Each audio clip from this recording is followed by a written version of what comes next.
La madrugada caía pesada sobre el rancho Cielo Abierto, un lugar donde el silencio siempre había sido un consuelo, hasta esa noche. Porque esa noche, el silencio se quebró con un gemido ahogado, un sonido tan frágil y tan humano que hizo estremecer hasta el viento que corría entre los mezquites. Don Mateo, el facendeiro viudo, estaba acostumbrado a convivir con la soledad. Desde que perdió a su esposa 3 años atrás, nada lo hacía detener sus pasos, hasta ese instante. Con la lámpara en mano, abrió la porteira para revisar porque los perros habían empezado a ladrar como si vieran un fantasma. Y fue entonces cuando la vio. Una mujer, tirada frente a la entrada del rancho, cubierta de polvo, sangre seca y un miedo tan profundo que ni siquiera podía levantar la mirada. Su respiración era rápida, temblorosa, como si cada aliento fuera una lucha por permanecer en este mundo. ¿Señora?, preguntó Mateo, sintiendo un nudo en la garganta que no sabía explicar. ¿Puede escucharme? Ella intentó hablar, pero solo salió un susurro quebrado. Un hilo de voz que no revelaba su nombre, su historia, ni el peligro que quizá venía detrás de ella. Mateo, sin pensarlo 2 veces, se arrodilló a su lado. Y justo al tocarla, una súbita revelación le recorrió el cuerpo. Esa mujer estaba huyendo de algo, o de alguien. La luna iluminó lo suficiente para mostrarle algo que heló su sangre, marcas en sus brazos, como si hubiera sido arrastrada o sujetada con violencia. Eso no era un accidente. Eso era un rastro de dolor. Un rastro de terror. La mujer le agarró la camisa con los dedos débiles, como si buscara salvarse de una sombra que aún los perseguía. No, por favor, no me entregue, alcanzó a murmurar antes de desmayarse. En ese instante, Mateo sintió algo que no sentía desde la muerte de su esposa, la necesidad desesperada de proteger a alguien. No sabía quién era ella, ni de dónde venía, pero sí sabía una cosa. Si la dejaba ahí, moriría. Si la llevaba al pueblo, la gente hablaría. Si pedía ayuda, quizá vendrían los mismos que la dejaron así. Entonces tomó la decisión que cambiaría su vida para siempre. La cargó en sus brazos, como si fuera una pluma rota, y la llevó a su casa, consciente de que, al cruzar la porteira, estaba entrando en un mundo de secretos que podrían destruirlo todo. Porque el destino no había puesto a esa mujer frente a su rancho por casualidad. Y en el fondo de su alma, Mateo lo presentía. Esa noche sería el comienzo de una historia prohibida, peligrosa y profundamente humana. Cada paso hacia la casa era un recordatorio de que algo oscuro se acercaba. Los perros seguían inquietos. El viento traía un olor extraño. Y, sin embargo, Mateo no se detuvo. El corazón le latía con fuerza. No por miedo, sino por una sensación que creía extinguida. Esperanza. No sabía su nombre. No sabía su pasado. Pero mientras cruzaba el umbral de su hogar con ella en brazos, entendió algo. A veces, las almas rotas se encuentran en el momento exacto en que más se necesitan. Y esa noche, 2 destinos que jamás deberían cruzarse quedaron unidos para siempre. Se llamaba Emilio Herrera, pero en todo el pueblo lo conocían simplemente como Don Emilio, el ranchero viudo. Era de esos hombres que parecían hechos de tierra seca y sol, la piel tostada, las manos llenas de cicatrices y la mirada siempre perdida en el horizonte, como si estuviera buscando algo que se le escapó para siempre. Su rancho quedaba a las afueras, donde la carretera ya casi se deshacía en pura terracería y el viento levantaba polvo rojo al pasar. Alguna vez, ese lugar estuvo lleno de risas, música y olor a pan recién hecho. Cuando su esposa Lucía vivía, la casa principal tenía macetas con flores en las ventanas, cortinas claras que se movían con la brisa y una campanita en la cocina que sonaba cada vez que ella lo llamaba para comer. Ahora, todo era diferente. La campana seguía ahí, pero colgaba muda. Las macetas se habían secado una a una. Y las cortinas, antes blancas, se veían cansadas, amarillentas, como si también extrañaran a la dueña. Lucía había muerto 3 años antes, de manera tan repentina que Emilio nunca logró entender cómo fue que el mundo siguió girando. Un día estaba a su lado, riéndose mientras amasaba tortillas, y al siguiente, él estaba arrodillado frente a una cruz recién clavada en la tierra, con las manos sangrando de tanto apretar la pala. Desde entonces, algo dentro de él se apagó, o mejor dicho, se quebró en pedazos tan pequeños que no se podían juntar. Cada mañana, Emilio se levantaba antes de que saliera el sol. No porque tuviera ganas, sino porque el cuerpo ya se movía solo. Preparaba café negro, fuerte, como le gustaba a Lucía, pero solo servía una taza. La otra quedaba en el estante, intacta, como una especie de altar silencioso que nadie más veía, pero que él no se atrevía a mover. Salía al patio, respiraba hondo y se obligaba a pensar. Mientras el rancho siga de pie, yo también. Era terco, orgulloso, de pocas palabras. Pero por dentro vivía con una culpa pegada al pecho. No dejaba que nadie se acercara demasiado. Cuando los vecinos intentaban invitarlo a reuniones, fiestas del pueblo o incluso a tomar una cerveza en la cantina, él siempre respondía lo mismo. Gracias, pero tengo mucho trabajo en el rancho. La verdad era otra. Emilio le tenía miedo al cariño. Miedo a volver a querer, miedo a perder otra vez. Se convenció de que había nacido para estar solo el resto de su vida, para cuidar su tierra y sus animales, y nada más. El rancho era grande, pero se sentía vacío. Los pasos de Emilio resonaban en los pasillos como eco de cosas que ya no existían. A veces se detenía frente a la puerta del cuarto que había sido de Lucía, la tocaba con la yema de los dedos, luego apretaba la mandíbula y se alejaba sin abrir. Había noches en que el silencio era tan pesado que parecía tener peso real, como si se le subiera al pecho y no lo dejara respirar. En esas horas, se sorprendía hablando solo, murmurando cosas al aire. Si estuvieras aquí, Lucía, decía, mirando al techo oscuro. No sé qué estoy haciendo. Pero nadie respondía. En el pueblo se rumoreaba de todo. Algunos decían que Emilio se había vuelto frío como una piedra, otros que se le había muerto el alma junto con su esposa. Las mujeres del mercado lo miraban con cierta ternura, como si quisieran curarlo con miradas, pero él nunca se quedaba lo suficiente como para dar pie a una conversación. Pagaba, asentía con la cabeza y se iba. Sin embargo, aunque él lo negara, no estaba completamente roto.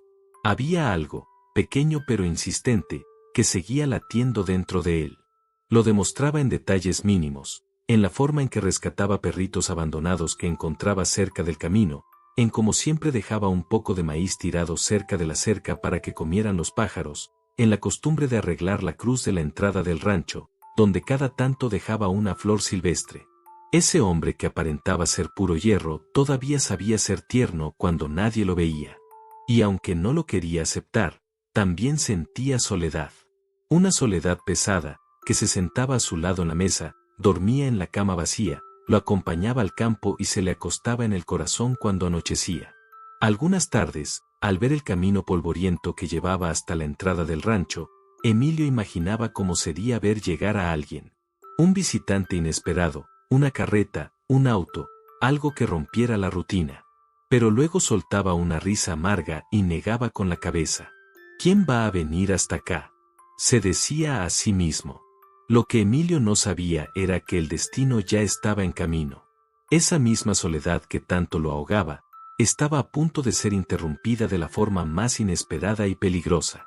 Porque a veces, cuando el corazón se cierra por completo, la vida manda una prueba tan fuerte que obliga a abrirlo a la fuerza.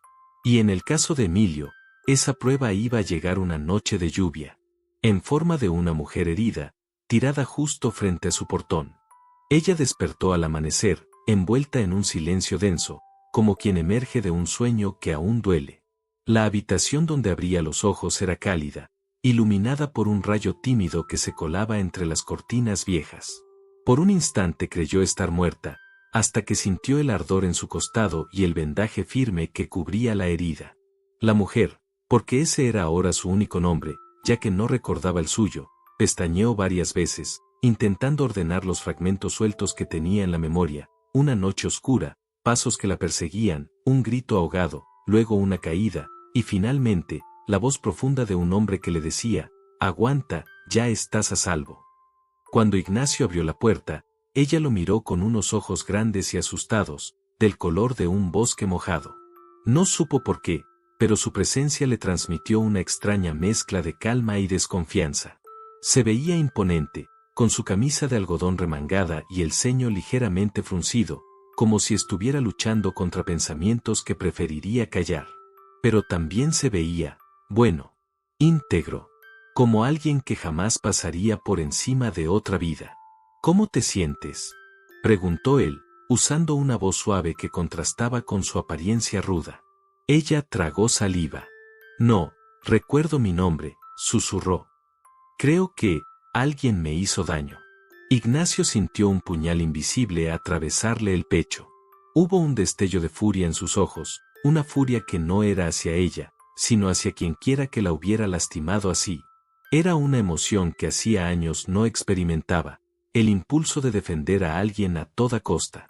No te preocupes, respondió con firmeza. Aquí nadie va a hacerte daño. Te lo prometo. La mujer lo observó, intentando leerlo. Había algo en Ignacio, algo profundo, que la hacía querer creerle. Quizá era su postura protectora, o la forma en que se esforzaba por no acercarse demasiado, como si temiera incomodarla.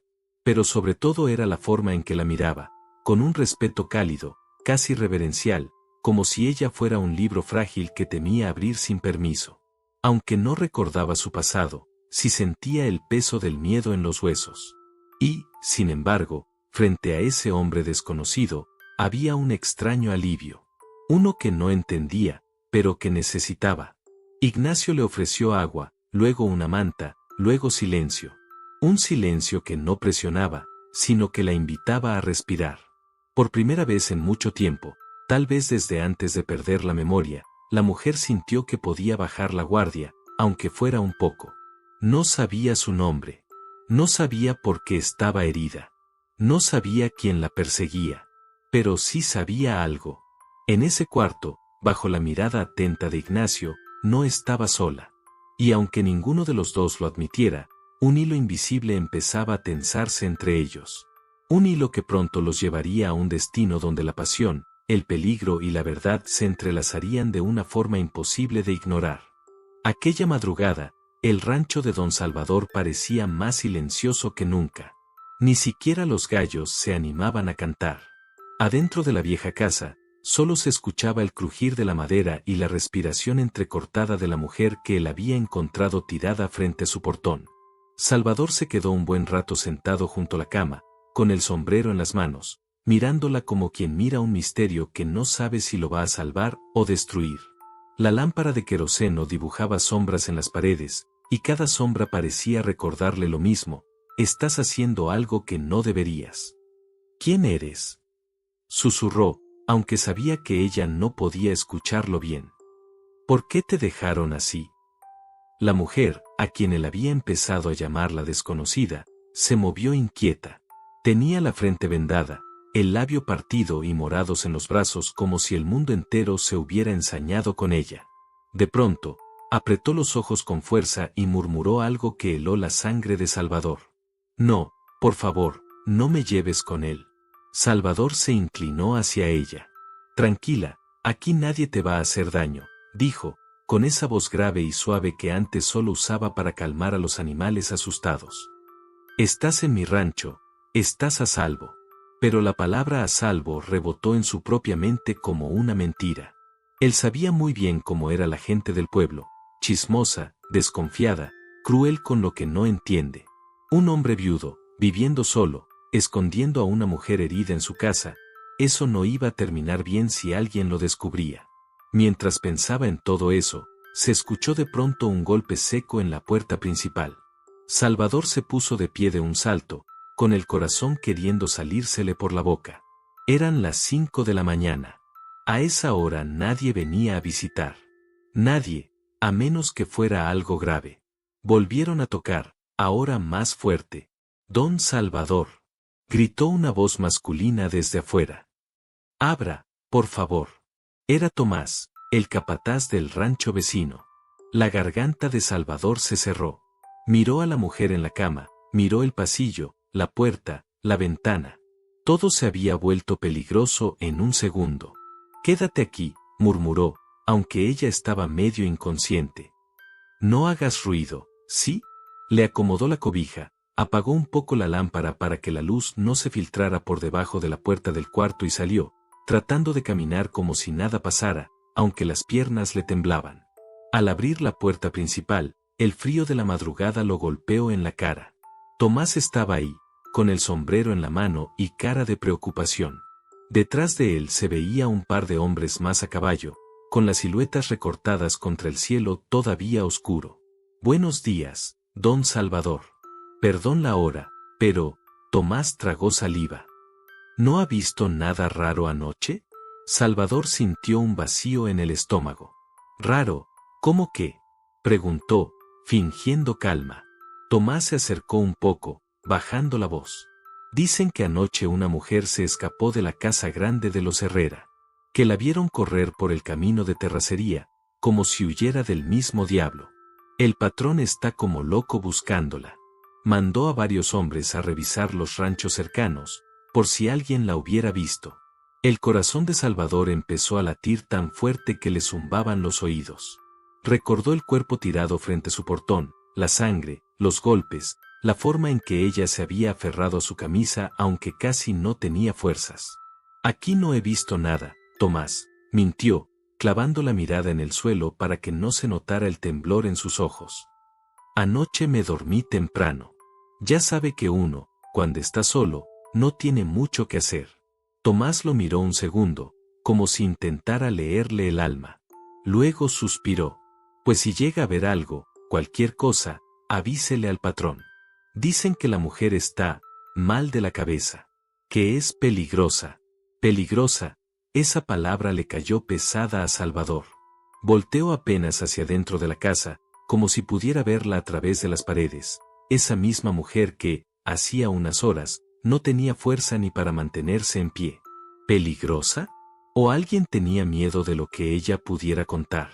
Claro, murmuró. Si veo algo, les aviso. Intercambiaron un par de frases más, pero Salvador ya no escuchaba. Solo sentía el peso de la mentira creciendo. Cuando por fin cerró la puerta y se quedó otra vez solo, apoyó la espalda en la madera y se llevó una mano al pecho, intentando calmar la respiración. Tenía una fugitiva en su casa. Una mujer herida de la que no sabía nada, salvo que alguien poderoso la quería de vuelta. Regresó al cuarto casi corriendo. Al entrar, encontró a la mujer medio incorporada en la cama, con la vista perdida, tratando de entender dónde estaba. ¿Quién eres?, preguntó ella, con la voz ronca. Me llamo Salvador, respondió él, acercándose. Te encontré tirada frente a mi portón anoche. Estabas muy mal. Te traje aquí para cuidarte. Ella bajó la mirada hacia sus manos vendadas, hacia la cobija limpia, hacia la lámpara que apenas iluminaba sus rasgos. Parecía luchar entre el dolor y la memoria. Yo, me llamo, frunció el ceño, como si le doliera pensar. Me llamo Mariana. El nombre se quedó flotando en el aire, suave pero cargado de algo que Salvador no supo nombrar. Mariana, repitió él, despacio, como si quisiese grabarlo. Estás a salvo aquí. Ella lo miró directo a los ojos por primera vez. Y en esa mirada había miedo, pero también una chispa de algo que él no esperaba, desconfianza mezclada con una necesidad desesperada de creerle a alguien. No estoy a salvo en ningún lado, susurró Mariana. No mientras él me siga buscando. Y ahora también tú corres peligro por mi culpa. Salvador sintió que el suelo se movía bajo sus pies. ¿Quién es él, Mariana? ¿De quién estás huyendo? Ella apretó la cobija entre los dedos, como si se aferrara a la única cosa firme en su vida. Abrió la boca para hablar, pero en ese preciso instante, los cascos de varios caballos resonaron afuera del rancho, más cerca, más fuertes, rodeando la casa. Y entonces, alguien golpeó de nuevo el portón con furia. La lluvia había parado, pero dentro de la cabaña seguía resonando un silencio cargado de algo que ni Mateo ni la mujer podían nombrar. Era como si cada latido de ella despertara ecos del pasado, y cada mirada de él removiera heridas que llevaba años enterrando. Esa mañana, cuando abrió los ojos y lo encontró sentado junto a la cama, sintió por primera vez en meses que no estaba completamente sola en el mundo, aunque todavía no sabía si podía confiar en ese hombre de manos ásperas y mirada tan dulce como una súplica. No deberías esforzarte, susurró Mateo en cuanto ella intentó incorporarse. Tu respiración sigue débil, y perdiste mucha sangre. Ella apretó los labios, no por dolor físico, sino por orgullo. Había vivido demasiadas cosas como para permitir que un desconocido la viera vulnerable. Pero había algo en la manera en que él acomodaba las cobijas, en cómo bajaba la voz para no asustarla, que la desarmaba sin permiso. Sus ojos, oscuros y cansados, parecían pedir perdón por algo que ella aún no entendía. ¿Por qué me ayudas?, preguntó al fin, con un tono entre desconfiado y tembloroso. ¿No me conoces? Mateo tragó saliva. Esa pregunta dolía más de lo que esperaba.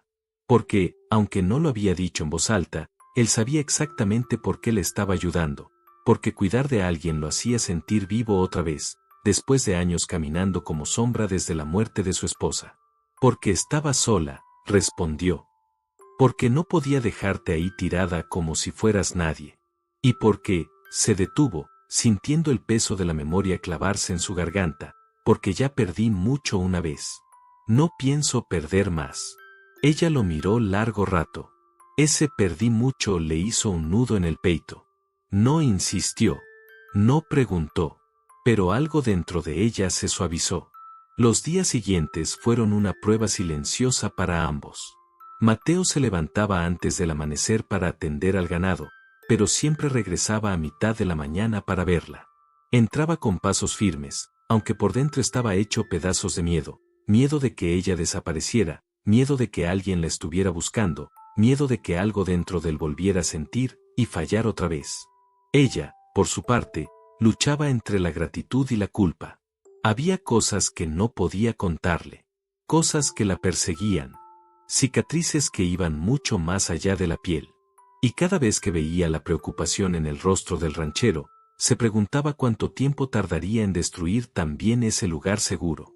Una tarde, mientras la luz dorada entraba por la ventana, ella se atrevió a preguntarle: Mateo, si supieras quién soy, ¿seguirías cuidando de mí? Él dejó de mover la taza de café. Se quedó quieto, como si la pregunta hubiera tocado una herida abierta. Eso no importa ahora, dijo al fin. Lo que importa es que estás aquí, con vida. Pero ella sabía que sí importaba. Sabía que la verdad, cuando saliera a la luz, podría convertir el refugio en tormenta. La tensión crecía en el aire como una cuerda a punto de romperse. Y aunque ninguno lo decía, ambos comenzaban a sentir algo que no estaba permitido. Algo que, si se dejaban llevar, podría salvarlos o destruirlos por completo. Esa noche, mientras Mateo cerraba la porteira y regresaba a la cabaña, pensó en la primera vez que la vio, esa figura ensangrentada frente a su rancho, casi caída, pero con una fuerza inexplicable en los ojos. Una fuerza que le recordaba que aún había vida más allá de la culpa. Y dentro de la cabaña, ella tocaba con los dedos la manta que él había puesto sobre ella. Era gruesa, vieja, pero cálida, como la presencia del hombre que la estaba cuidando sin pedir nada a cambio. Por primera vez en años, sintió que tal vez no estaba destinada a huir para siempre. Pero justo cuando el silencio comenzaba a ser reconfortante, un ruido en la noche rompió toda paz. Un caballo. Lejos. Acercándose. Ella se tensó. Mateo también lo escuchó. Y la cuerda invisible entre ambos finalmente empezó a estirarse hacia algo que ninguno estaba listo para enfrentar. El disparo todavía resonaba en la memoria de Tomás, aunque en realidad no había habido balas, solo gritos. El eco de la voz de don Rogelio, su cuñado, retumbaba en las paredes de la casa. ¿Quién es esa mujer, Tomás? Aquí huele a problema. Lucía, detrás de la cortina del cuarto, apretaba las manos con tanta fuerza que los nudillos se le ponían blancos. El miedo le recorría la espalda como un hilo de hielo, pero en el centro del pecho había algo peor, la culpa.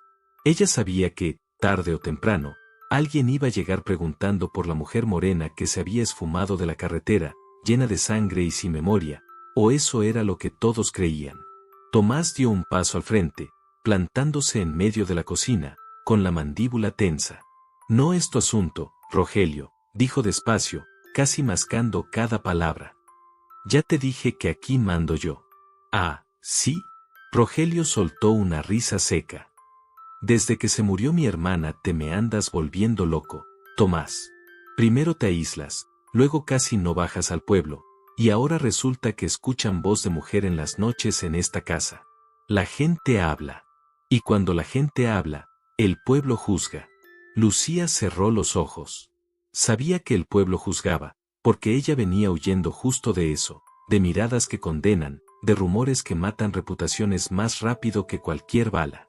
Si me encuentran aquí, lo arruino a él también, pensó, sintiendo un nudo en la garganta. Tomás respiró hondo, forzándose a no temblar.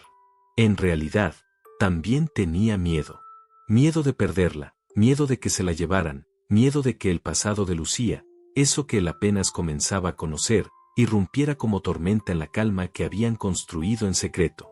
Regresa a tu rancho, Rogelio, repitió Tomás.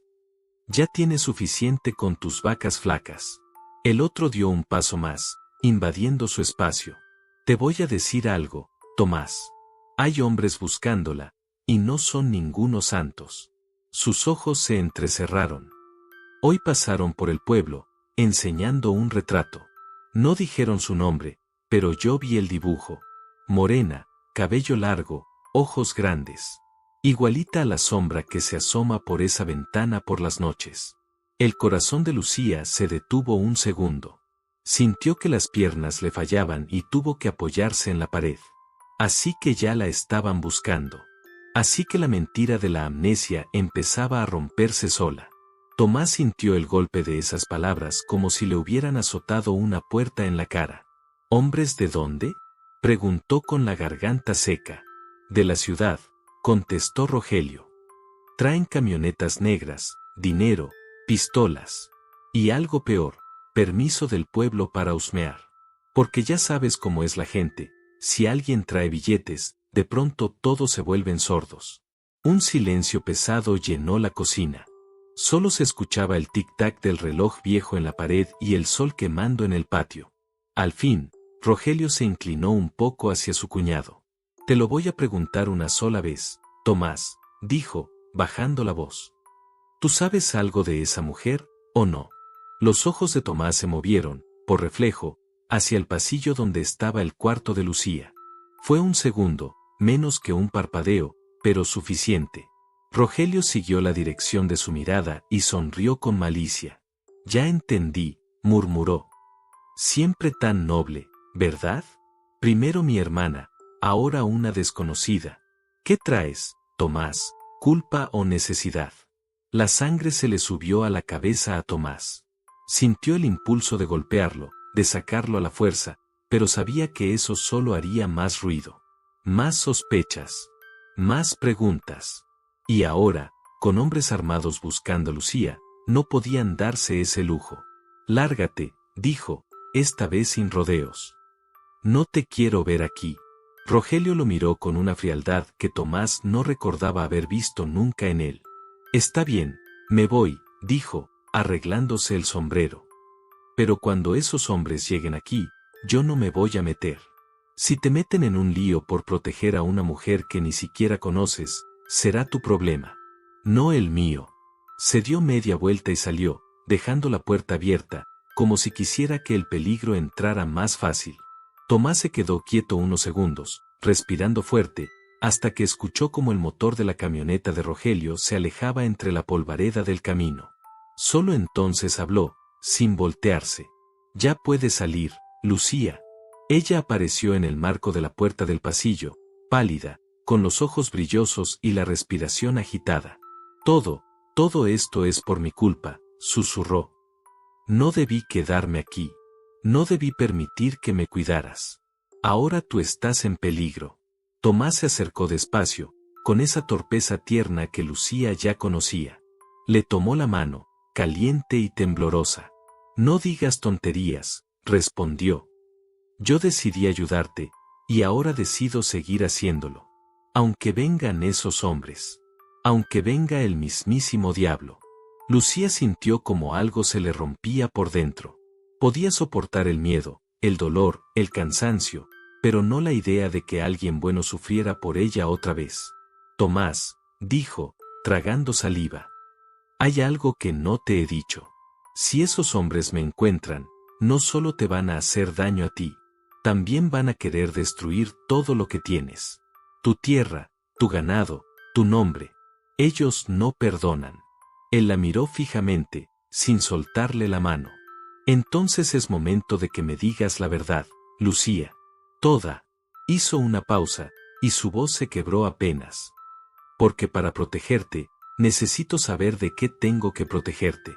Ella cerró los ojos, sabiendo que había llegado la hora. La hora de dejar de esconderse detrás de heridas y mentiras a medias. La hora de enfrentar, por primera vez, el peso completo de su pasado. Está bien, susurró. Te lo voy a contar todo. Afuera, el viento golpeó la puerta como si alguien la hubiera empujado desde el otro lado.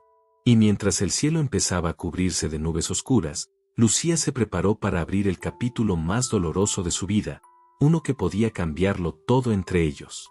El amanecer cayó sobre la hacienda como un suspiro cansado, tibio, casi tímido, como si también él temiera revelar lo que la noche anterior había desenterrado. Mateo no había dormido. Se quedó sentado en una silla junto a la cama de Elena, observando el vaivén delicado de su respiración, intentando descifrar si la decisión que estaba por tomar lo convertiría en un hombre valiente, o en uno condenado por su propio corazón. Elena abrió los ojos lentamente, como si regresara de un sueño largo. Lo primero que vio fue a Mateo, con la mirada rota pero firme, sosteniendo entre sus manos la cadena que ella había perdido días atrás. Esa pequeña cruz de plata era la prueba de que su pasado ya no permanecía enterrado. Mateo, susurró ella, y su voz sonó como un hilo frágil a punto de romperse. Ya lo sé, Elena, respondió él, sin dureza, sin reproches. Sé quién eres, y sé por qué estabas huyendo. Elena desvió la mirada, incapaz de sostener el peso de la verdad. Las lágrimas comenzaron a caer, silenciosas, como si temieran hacer más ruido del necesario. Sabía que no podía seguir ocultándose. Sabía que ese hombre, que la había alimentado, sanado y protegido con una devoción que nadie le había ofrecido jamás, merecía escuchar cada parte de la historia, aunque le costara el alma. No quise mentirte, dijo ella entre sollozos. Solo tenía miedo. Miedo de perder este lugar, de perderte a ti. Mateo sintió que algo dentro de él se quebraba, pero no era enojo. Era el reconocimiento brutal de cuán hondo la había dejado entrar en su vida. Con un gesto suave, tomó su mano, y Elena sintió como ese contacto le daba permiso para continuar. Mi familia, comenzó ella, tragando un nudo de angustia, fue víctima de un incendio provocado. Yo sobreviví por milagro, pero quienes iniciaron el fuego creen que sigo muerta. Y si descubren que estoy viva, volverán a buscarme. El silencio llenó la habitación como un luto. Mateo cerró los ojos, procesando cada palabra. Quería protegerla. Demonios, quería protegerla más de lo que alguna vez quiso protegerse a sí mismo. Pero sabía que guardarla en secreto había dejado de ser una opción, el peligro ya estaba tocando sus puertas. Entonces no podemos quedarnos aquí, dijo él al fin, con una determinación que hizo temblar el aire. No si eso significa que volverán por ti, o por mí. Elena lo miró con terror. ¿Te irías conmigo? ¿Dejarías tu hacienda, tu vida? Mateo respiró hondo. Miró a través de la ventana el campo que había construido con los restos de sus propios duelos. Su esposa fallecida, la soledad, la rutina silenciosa, todo lo que había sido su mundo por años. ¿Abandonarlo? ¿Renunciar a todo lo que conocía? Y sin embargo, cuando volvió a mirar a Elena, supo la verdad. Nada de eso significaba más que ella.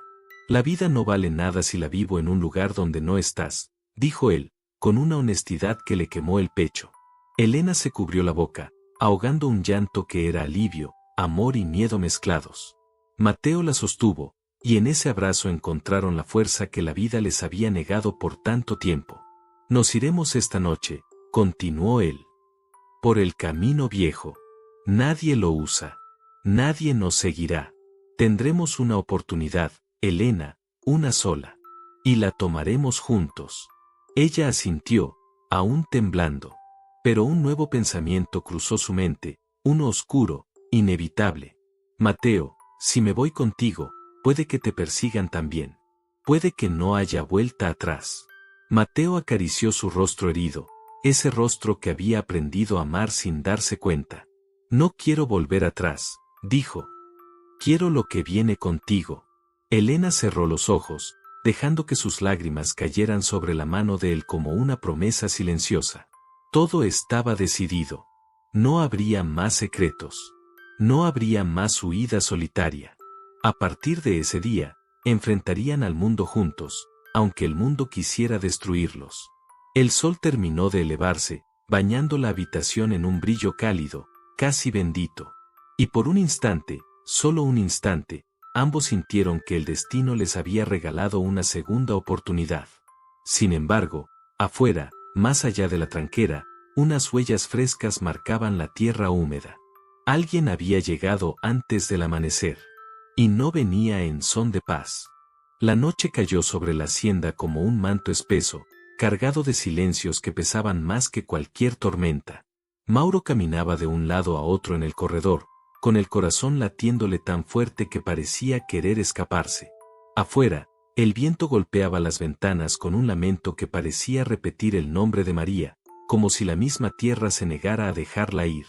La casa, normalmente amplia y tranquila, se sentía demasiado pequeña para tanta angustia. María, recostada en la habitación, respiraba con dificultad. Esa infección que nadie esperaba, esa fiebre que llegó como un ladrón en la noche, amenazaba con apagarla. Y Mauro estaba quebrándose. Nunca imaginó que el miedo a perderla pudiera doler más que cualquier duelo que hubiera enfrentado antes. Ni siquiera cuando perdió a su esposa había sentido esta mezcla extraña de desesperación y fe, como si su alma estuviera partida entre el pasado y lo que deseaba construir ahora. Entró a la habitación con pasos lentos, temerosos, casi pidiendo permiso. La luz cálida de la lámpara iluminaba apenas el rostro cansado de María. Ella abrió los ojos cuando lo vio acercarse, y aunque apenas podía hablar, una sonrisa diminuta apareció, como si su presencia fuera alivio suficiente. Mauro, susurró. No te vayas. Él se acercó y tomó su mano, fría como si el invierno hubiera decidido quedarse en su piel. No pienso dejarte, respondió con voz ronca. Ni ahora, ni nunca. ¿Me oyes? No me importa lo que digan los demás, no me importa qué pasó antes. Tú estás aquí, y yo también. María parpadeó, y en sus ojos se reflejó algo que Mauro no había visto con tanta claridad: amor. No gratitud, no respeto, amor puro, sin máscaras. Tenía miedo de que te arrepintieras, murmuró ella. De que sintieras que no mereces cargar con alguien como yo. Mauro negó rápidamente, tragando el nudo que le ardía en la garganta. No digas eso. Desde el momento en que te encontré frente a mi portón, mi vida cambió. No entiendo por qué el destino te trajo hacia mí, pero sí sé que no voy a perderte sin pelear. La respiración de María se volvió más irregular, y Mauro sintió el pánico morderle el pecho. Se inclinó hacia ella, desesperado. María, escúchame. No cierres los ojos, ¿sí? Quédate conmigo, por favor. Una lágrima cayó del rostro de ella, deslizándose por su mejilla como si guardara dentro todo lo que nunca se atrevió a decir. Si algo me pasa, prométeme que no te vas a culpar. Tú me diste un hogar, Mauro, me diste algo que pensé que nunca iba a tener. Él apretó su mano con fuerza. No vas a irte. No voy a permitirlo. Y si tengo que arrodillarme ante Dios, lo haré. Pero no te voy a perder, María. No después de todo lo que vivimos. El silencio llenó la habitación por unos segundos eternos. El viento afuera pareció callarse, como si incluso la naturaleza contuviera el aliento. Entonces, María tomó aire con dificultad y sus labios temblaron, como si guardaran una última confesión que necesitaba ser liberada. Mauro, yo, te amo. El mundo se detuvo. Mauro sintió que el suelo desaparecía bajo sus pies. Esa frase, tan frágil y tan poderosa, atravesó cada grieta que había en su corazón. Él acercó su frente a la de ella, temblando, roto, completamente rendido. Yo también te amo, María. Desde mucho antes de darme cuenta. Pero justo cuando esas palabras parecían sellar un destino hermoso, el cuerpo de María se estremeció. Su mano se aflojó ligeramente, y su mirada se nubló. María, gritó Mauro, quebrándose en 1000 pedazos. María, por favor, no me hagas esto. El grito resonó por toda la hacienda, mezclándose con el viento, con la noche, con el miedo. Una escena desgarradora que sellaba uno de los momentos más impactantes de su historia. ¿María sobreviviría? ¿Ese amor confesado en el borde del abismo sería suficiente para traerla de vuelta? Todo quedaba en un hilo tan delgado como la esperanza que Mauro se rehusaba a soltar. La noche cayó sobre la hacienda como un manto espeso, cargado de silencios que pesaban más que cualquier tormenta. Mauro caminaba de un lado a otro en el corredor, con el corazón latiéndole tan fuerte que parecía querer escaparse. Afuera, el viento golpeaba las ventanas con un lamento que parecía repetir el nombre de María, como si la misma tierra se negara a dejarla ir. La casa, normalmente amplia y tranquila, se sentía demasiado pequeña para tanta angustia. María, recostada en la habitación, respiraba con dificultad. Esa infección que nadie esperaba, esa fiebre que llegó como un ladrón en la noche, amenazaba con apagarla. Y Mauro estaba quebrándose. Nunca imaginó que el miedo a perderla pudiera doler más que cualquier duelo que hubiera enfrentado antes. Ni siquiera cuando perdió a su esposa había sentido esta mezcla extraña de desesperación y fe, como si su alma estuviera partida entre el pasado y lo que deseaba construir ahora. Entró a la habitación con pasos lentos, temerosos, casi pidiendo permiso. La luz cálida de la lámpara iluminaba apenas el rostro cansado de María. Ella abrió los ojos cuando lo vio acercarse, y aunque apenas podía hablar, una sonrisa diminuta apareció, como si su presencia fuera alivio suficiente. Mauro, susurró. No te vayas. Él se acercó y tomó su mano, fría como si el invierno hubiera decidido quedarse en su piel. No pienso dejarte, respondió con voz ronca. Ni ahora, ni nunca. ¿Me oyes? No me importa lo que digan los demás, no me importa qué pasó antes. Tú estás aquí, y yo también. María parpadeó, y en sus ojos se reflejó algo que Mauro no había visto con tanta claridad: amor. No gratitud, no respeto, amor puro, sin máscaras. Tenía miedo de que te arrepintieras, murmuró ella. De que sintieras que no mereces cargar con alguien como yo. Mauro negó rápidamente, tragando el nudo que le ardía en la garganta. No digas eso. Desde el momento en que te encontré frente a mi portón, mi vida cambió. No entiendo por qué el destino te trajo hacia mí, pero sí sé que no voy a perderte sin pelear. La respiración de María se volvió más irregular, y Mauro sintió el pánico morderle el pecho. Se inclinó hacia ella, desesperado. María, escúchame. No cierres los ojos, ¿sí? Quédate conmigo, por favor. Una lágrima cayó del rostro de ella, deslizándose por su mejilla como si guardara dentro todo lo que nunca se atrevió a decir. Si algo me pasa, prométeme que no te vas a culpar. Tú me diste un hogar, Mauro, me diste algo que pensé que nunca iba a tener. Él apretó su mano con fuerza. No vas a irte. No voy a permitirlo. Y si tengo que arrodillarme ante Dios, lo haré. Pero no te voy a perder, María. No después de todo lo que vivimos. El silencio llenó la habitación por unos segundos eternos. El viento afuera pareció callarse, como si incluso la naturaleza contuviera el aliento. Entonces, María tomó aire con dificultad y sus labios temblaron, como si guardaran una última confesión que necesitaba ser liberada. Mauro, yo te amo. El mundo se detuvo. Mauro sintió que el suelo desaparecía bajo sus pies. Esa frase, tan frágil y tan poderosa, atravesó cada grieta que había en su corazón. Él acercó su frente a la de ella, temblando, roto, completamente rendido. Yo también te amo, María. Desde mucho antes de darme cuenta. Pero justo cuando esas palabras parecían sellar un destino hermoso, el cuerpo de María se estremeció. Su mano se aflojó ligeramente, y su mirada se nubló. María, gritó Mauro, quebrándose en 1000 pedazos. María, por favor. No me hagas esto. El grito resonó por toda la hacienda, mezclándose con el viento, con la noche, con el miedo. Una escena desgarradora que sellaba uno de los momentos más impactantes de su historia. ¿María sobreviviría? ¿Ese amor confesado en el borde del abismo sería suficiente para traerla de vuelta? Todo quedaba en un hilo tan delgado como la esperanza que Mauro se rehusaba a soltar.